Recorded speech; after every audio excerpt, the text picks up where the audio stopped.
Hey, c'est Romain, on se retrouve pour une nouvelle vidéo et cette fois on va parler d'iOS 11.2.5 en bêta pour développeur numéro 7. Cette version sortie hier soir est la Gold Master, ce qui signifie que c'est donc la dernière version en bêta. On va donc avoir une sortie officielle, comme vous pouvez le voir ici, je n'ai plus l'application feedback. Cette bêta 7 est donc la dernière. On peut donc s'attendre à une sortie le 22 ou 23, puisque d'habitude on a une sortie un lundi ou un mardi, mais c'est possible de l'avoir toute la semaine prochaine ou la semaine d'après. Il faut savoir que dès qu'on aura une sortie officielle d'iOS 11.2.5, on aura iOS 11.3 en bêta numéro 1. Cette bêta confirme donc le fait qu'on n'aura pas d'iOS 11.2.3 ou 11.2.4 puisque Apple va obligatoirement sortir iOS 11.2.5 assez rapidement, ce qui veut dire qu'on va sauter 2 mises à jour.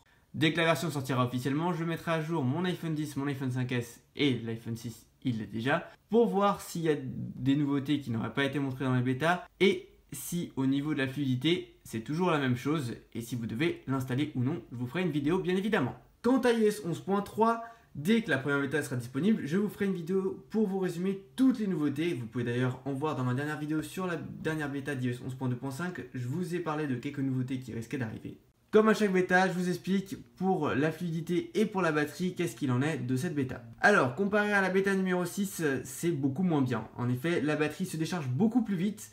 Alors, c'est pas pire que iOS 11.0.2 qui était catastrophique, mais c'est quand même beaucoup moins bien qu'iOS 11.2.2.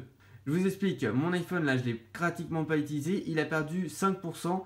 Alors que lors de la dernière bêta, il perdait entre 1 et 2% maximum. Ça reste pas gravissime, je pense que ce sera à peu près la même chose lors de la sortie finale pour tout le monde.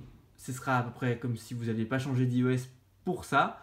On fera un test, vous inquiétez pas, c'est pour ça que je vous conseille de ne pas mettre à jour le temps que j'ai pas fait ma vidéo pour voir si c'est une bonne idée de mettre à jour ou non. Et par contre, pour ce qui est de la fluidité, alors là, c'est tout à fait pareil, là, il n'y a rien à redire, c'est très bon.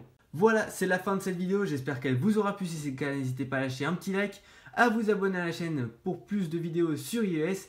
Et moi, je vous dis à la prochaine. Ciao!